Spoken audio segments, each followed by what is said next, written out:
The TUC March for the Alternative demonstration against public spending cuts took place on 26 March this year. Nearly 500,000 people marched in London from Victoria Embankment through Temple and onto Hyde Park to oppose public spending cuts in the UK. I'm Saliha Ali reporting for WORLDbytes. Myself and Emily Bowen, fellow WORLDbytes reporter, went along to the march and spoke to some of the demonstrators to find out why they were there, what their alternatives to the public spending cuts were, and what they thought was necessary and possible.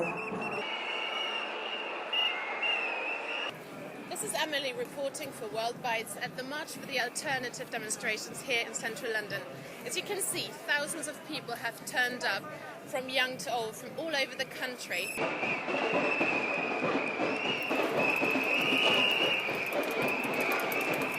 And yeah, everybody is moving to Hyde Park, where there's going to be speeches. Let's talk to a few people and see what they have to say. What brings you here? I am opposed to many of the cuts that are being made, in particular to education, where I feel most strongly about. I do recognise perhaps that there might be some decent cuts to be made, but I don't trust this government or any government really to make the cuts that need to be done. Okay, and where do you think cuts would be more appropriate? Which area?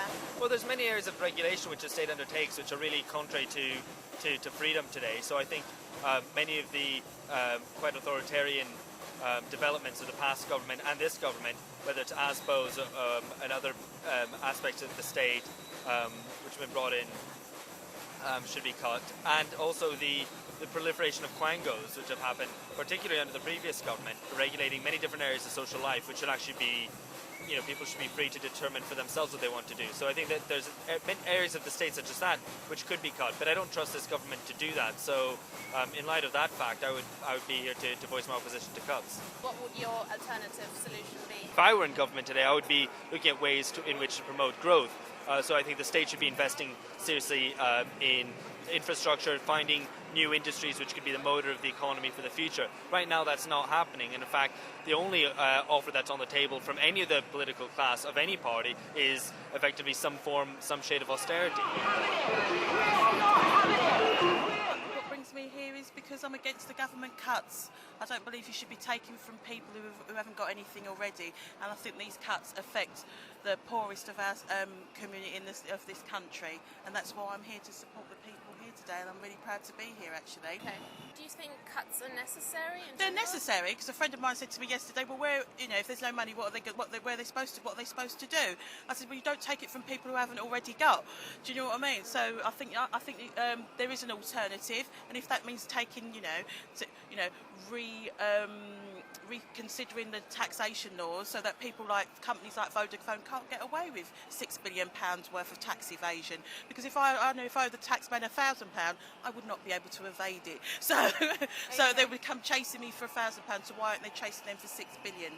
Don't we all want a prosperous life, though? So we do all want a prosperous life, but in reality we can't all have a prosperous life, can we? It's not like poor is not an issue of the 23rd century, but there's always been poor people who haven't got. It's about, I think it's about redistribution of income a little bit, but that's what we pay into a government for. That's why I pay tax, that's why I pay community charge, or, that's council tax as it calls now. That's the reason why we pay into society for national health, for education. So you think it's not, is it redistribution or is it better distribution of what the money that the government earns?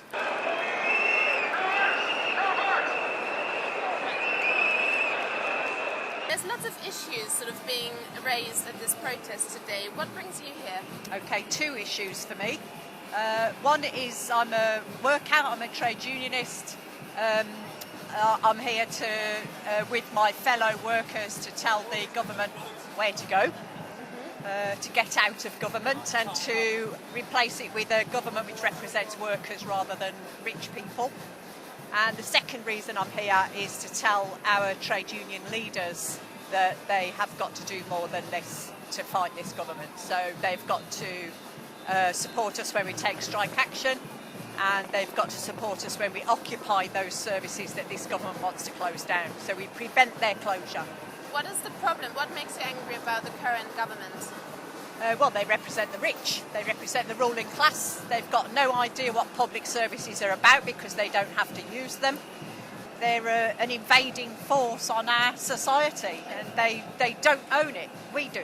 I think that the government and governments before it, right from before Thatcher's time, have allowed the rich to get away with tax breaks, and that they have made working class people pay for their crisis, and what they've got to do is tax the rich. If the rich have to pay more tax, will that make us richer or more prosperous? It will make society richer, because those taxes go to providing the services that everybody needs. Is it fair, though, to take from somebody else to finance, Yes, somebody? yes, Yeah? it's called redistribution of the wealth, and that's what we have to do. So it's we should take the wealth away from them, and we shouldn't compensate them for it either. It should be distributed for everybody. We're all worthy people. Wouldn't it be better, rather than cutting up the cake differently, growing the whole cake so everybody can have more? Because everybody wants to have a prosperous life for the family. Everybody does. Everybody does. And the fair way of doing that is to ensure that there is a taxation system that enables society, enables the social needs of all people are met. So whether you're talking about health or education, whether you're talking about welfare, all those services for the disabled, for the elderly, for immigrants, for everybody, is that the money is available for them. And what's been happening is that the Tories have allowed the rich to keep their wealth.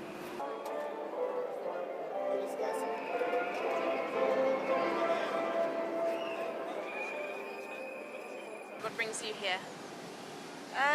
Actually, I think it's just generally the cuts, because, I mean, the government's spending so much on things such as the warfare in Libya, but they're cutting also the things that we want here. It doesn't really make sense when they're sending £2 million planes over to Libya, but then saying that the people in their own country should be taxed for things that they don't actually care about. So do you believe cuts are necessary in this country? I don't think they're necessary, or not entirely necessary. I think because of the way the previous government has left the country, there definitely needs to be cuts, but I don't think it's to the extent of what David Cameron's doing right now. At the moment, for example, with the student fees, they're cutting back on people who would actually have the skills to boost the economy, and that seems quite counterintuitive, because at the moment we're in a recession and we should be trying to help the people get the jobs and reinvigorate the economy. So what would be your alternative sort of solution to getting the economy back on its feet?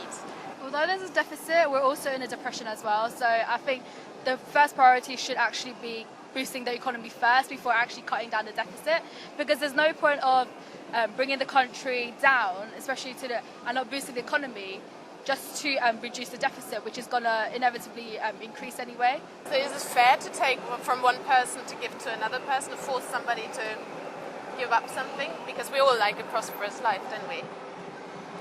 I mean, I agree that obviously the people who get to wealthier jobs have worked hard for it, but say there was a small percentage of what they earn and they put it back into the community, that also seems fair for some people who perhaps can't get out of the circle of depression and perhaps living in poverty.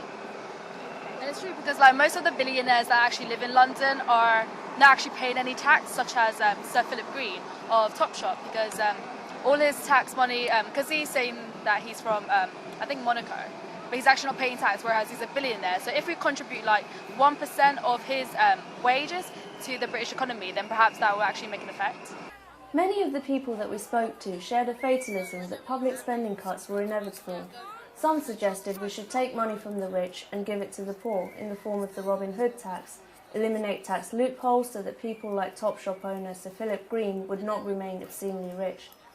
This all sounds fair enough, but will this solve Britain's economic woes and make us all well off? Where the government's answer to Britain's financial problems is to cut back, the answer on this demonstration was not too different, and the focus was still on cuts, albeit elsewhere. There's lots of people marching here today on all sorts of different issues. Can you tell me what are you guys doing here? We're teachers, so we're here just to protest against peer freezers, increase in retirement age, increase in how much we're having to pay for our pension, cuts to education, cuts to funding, and redundancies that we're currently facing at the minute. Yeah, so that's really what's brought us here. Okay, I mean, I've spoken to other people on this demonstration today, and everyone here is against public spending cuts. But, you know, some people say, well, actually, spending cuts are inevitable. They simply should be made elsewhere. What do you think about that? I would agree with that. I would say that's exactly right. We all know that, you know, cuts are going to have to be made, but... Yeah, I think the statement of like, we're in it together, I think people realise that, but it is not filtering down from government. So there's people like yesterday there was a big review, well, it came out with the new expenses, where MPs now can claim for a second home when they live as close to London as Luton, which is sort of like 40 minutes commute. So like I would say, well, my pay is getting froze, I'm having to pay more for my pension, I'm having to work longer. That's what I'm doing to help the country out of the recession. What is it you're doing? Like, getting a second home in London it doesn't seem like we actually are in it together. It's not balanced. And I mean, schools struggle enough as it is, you know, getting resources for our kids. You know, it's not rocket science to say that the better resources you've got, the better quality the education the kids are going to have. We are struggling enough as it is. If you're a state school, we have a tough time enough as it is. If you're going to take even more money away from us, make redundancies so the good teachers are leaving, you know, I think what are we leaving for our next generation? Everyone's aware that cuts have to be made, but there needs to be a balance of how much this public sector is getting cut and the private sector. At the minute, the budget has just been massively in favour of the private sector, not the public sector paying for the downfalls of the private sector. So you think that money should be taken from elsewhere and redistributed? There's things like banking bonuses are always an issue. The taxation of sort of people if the private sector investing money sort of in offshore accounts and things like that, where people, sort of the rich are getting richer because they can avoid taxes, you know, where it just doesn't seem balanced, the taxation of the private sector in compared to the taxation of the public sector. Sorry to push you on this, but do you think sort of taking money from elsewhere and, you know, reinvesting it somewhere else, do you think that's actually going to make us all wealthy? Or do you think perhaps in terms of looking at the UK's economic woes, we should be maybe looking at growing the economy rather than focusing simply on cuts and redistribution? Yeah, in terms of getting out of the recession, you've got to, I think it's a cycle, so if you're cutting money, that's going to have a downward turn on the economy also, because people aren't going to be able to go out and people have got less disposable income, so then therefore they're going to be able to not be able to spend as much as they can, see shopping, cars, things like that, and that has a knock-on effect for industry. And if we look at sort of fuel in the private sector, as in, so we're giving, I'm trying to think of the word, so private sector can, money has to be invested in the private sector so that you can fuel the economy and keep it going. But at the minute, the cuts are going too deep and too far. Well, I'm here because I just think that the public services that they're cutting and the proposed NHS services that are going to cut, they're not going about it the right way. And also, I don't think economically it's actually very good for the country at the moment to be cutting things. And actually, it just means more people are going to be unemployed, have less money to spend, and the economy will shrink even further. But some people are also saying that public spending cuts are inevitable and that they should simply be made elsewhere. What do you think about that?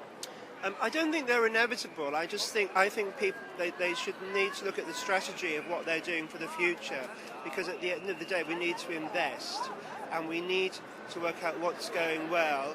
If things aren't going well, yes, look at them and if need be put resources elsewhere. But I don't think this simple idea. I think it's a very ideological idea that this government have come in with.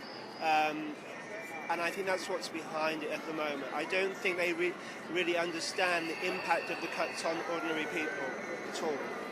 And so what's your alternative to public spending cuts? Well, I think at the moment, I personally wouldn't cut anything in terms of public spending on health services, education, local services, I would have thought that there is more money to be cut in terms of services for the government. In terms of, I mean, the MPs have just given themselves more allowance, for example. I don't agree with that. I think the current spending on war again, I mean, we've already, you know, isn't going to help the economy at all. And I just think that the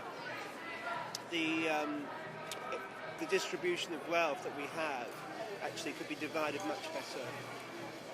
And do you think that's going to make us all wealthy? Do you think that's going to solve the problems of the economy? Or do you think there might be something else? I don't think it's about creating lots and lots of more wealth in the country, but at the moment I think there are people who are literally finding it very difficult to manage. What's your take on the idea of growth and prosperity and sort of investing more and trying to solve some of the country's economic problems in that way? Well, I think it's great if we can look at growth in terms of sustainability as well. I don't believe we can just keep growing and growing and growing all the time. That isn't necessarily an economic model that holds. But I do believe that in terms of the giving services to people, help and enabling people to sustain a basic living is really important, and I do believe that a lot of people in this government at the moment don't understand that actually. Okay, sorry to push you on this, but just one last question. In terms of what you said about basic provisions and that, I mean, don't you think we should be fighting for the best for everyone, like not stop at sort of basic, but should be fighting for, you know, the best in education, the best in health, the best in public service provisions, and much, much more, so that we can all have a great life? When I say basic, I mean the best in those things. Yeah. I'm not talking about the extras though. I'm not talking about the yachts or the new model cars or the new model iPods or iPads. You know, but in terms of services, yes, definitely for the best.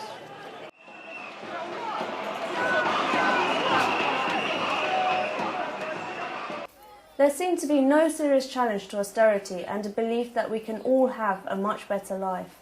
Sadly, aside from tinkering with taxes or slower cuts, there was little idea about how to kickstart the economy and to make growth happen. Some people expressed a real scepticism about growth altogether and a disparaging view of wealth. Many thought it was both undesirable and futile to support more wealth creation and to eradicate poverty, since while wealth might make some people rich, it will not make us all equal or happy.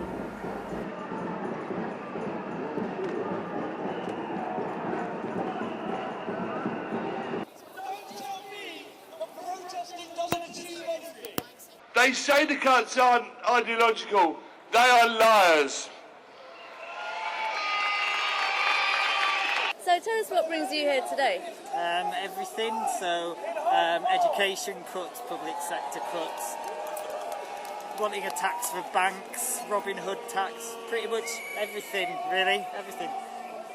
Okay, so I've spoken to quite a few people here today. Obviously everyone here today refuses to accept public spending cuts, but then sort of, you know, some people have said, well, actually cuts are inevitable, we should simply make them somewhere else. Cuts are inevitable, yeah, but there's lots of other places that they can make them, I think. You could start off with stopping tax evasion and all of that kind of stuff, and, you know, Mr. Osborne could do with not avoiding tax to start off with that kind of thing, so, yeah. Sorry to push you on this, but do you think that will solve our economic problems? Do you think that will make us all wealthy? And I don't think it's about being wealthy, I think it's more about being equal, isn't it? It's not about making everyone wealthy.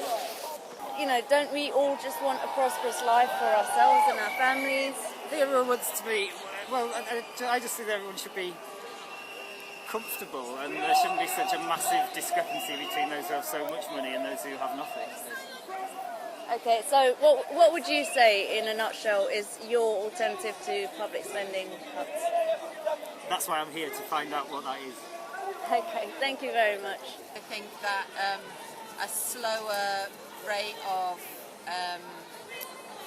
reducing public spending would have a lot less impact on ordinary people. So you think we should accept public spending cuts but just go more slowly, is that? I think we can cut public spending in a way that doesn't impact in the way, as much as it is at the moment. Yeah, I think if there's less money, then obviously there have to be some kinds of cuts. But I think you can make choices about how you cut, where you cut. I think you can look at things like tax avoidance and and look at the contributions that companies make to the economy. When companies can just up sticks and move somewhere where the tax regime is different, I just think it's ridiculous. So yeah, that's why I'm here. Sorry to push you on this, but for example, with the thing you mentioned about tax avoidance and sort of weighing in on that, do you think that will solve some of Britain's economic problems? Do you think that will make us, wealthy? I think it's about priorities. I think if you have a government who's concerned about looking after ordinary people, then I think they would find different ways of responding to the current economic crisis. What's your take on sort of growth, economic growth, prosperity, more investment to grow the economy, to create more jobs rather than focusing on cuts? What's your take on that? I certainly think that if you take a lot of money out of public services, then it's going to cost more in the long run, because the people who are losing jobs need to be supported, and there's not a kind of wealth creation in that way. So yeah, I mean, I'm not an economist, I just think that there's better ways of doing things, and I think it really depends on your worldview, how you approach these kinds of crises. I think if your worldview is of kind of wealth being paramount, then you're always going to protect wealth and the wealthy. And if your worldview is about people being your priority, then you're always going to put people's concerns on people first. I think it's a culture in this government. They seem to relish the cuts. They don't seem to be thinking about the effects that it's having. It's not individual cuts on individual services, because it's across the board. And I think they need to step back and look at the impact that that's going to have on the ground in the communities. Do you think cuts are necessary? Some cuts are necessary. Whether that's as fast and as much as that are being done, and whether it's in the areas that are being done, I think is open for debate. Which areas do you think should be cut more, which shouldn't be cut, affected at all? Well, we've got a huge expenditure on Union Trident, which will probably, I assume, cover quite a large part of the deficit in education and health. We've got huge spending on defence, we've got huge spending on the Department of Trade, trying to subsidise our arms business. I don't necessarily think that that's the best use of public money when we're closing hospitals and schools. So what would be your alternative? What would you suggest the government should do to, cope with the problems we have at the moment? Well, I think we need to look at where we can save money, where without disproportionately affecting people, and where we can generate money without disproportionately affecting people. The taxes that they have increased, such as VAT, have had a huge impact on working families, but the taxes for the rich they're not necessarily feeling the bite as much as poor people. So I think they just need to. I think they're going about this all wrong, and they just need to step back and have a look at what the impact of the decisions are before they settle on a course of action. I think the simplest one is stop opposing the inheritance tax. People are dying leaving multi-million-pound estates, and David Cameron is trying to stop the government taking its share of taxation. And yet he seems to be quite happy to take money out of working people's incomes for when they spend it in the shops. So if richer people are being taxed more, will that make the poor richer? I think the poor shouldn't be disproportionately affected. We're not saying that everyone should be rich. We're always going to have poverty relative to the wealthy. But we shouldn't have people in the level of poverty that we've got, and to make it even worse by closing down essential services and to be taxing them more through VAT just seems abhorrent, particularly when we've got some of the wealthiest communities in the country, in the world. But rather than sort of levelling, making the the difference smaller? Why shouldn't we sort of aim for more growth so that everybody is rich, everybody is prosperous? Well, that's been the aim of the last government, and it didn't work. You know, the gap between the richest and the poorest got bigger. You know, you can't eradicate poverty. No one's suggesting that you can, but you need to be proportionate in how we deal with things. And I feel that this government's just got its priorities wrong. I'm not suggesting that we start evicting people from Mayfair and Park Lane and sort of sending them to Tower Hamlets, but you know, there needs to be a degree of proportionality in it, and I just think that they just need to step back and look at what they're doing and who it's affecting. They must go! On this demonstration, it seems to me there were no strident demands for very much at all, except more of what the government is doing by cutting tax loopholes, regulating bankers' pay, bonus payouts, remedying the problem of MPs' expenses. Now and again, there were criticisms of the high expense of Trident and defence spending, which, it was argued, might be better spent on frontline public services. The turnout was certainly impressive and a clear sign that people are dissatisfied. However, this was hardly a march for an alternative, as for many there didn't seem to be an alternative on offer. Even more worryingly, nobody wants to argue for making everyone well off. I personally found this depressing, and the march as a whole more of a day out rather than a rallying cry for a better future.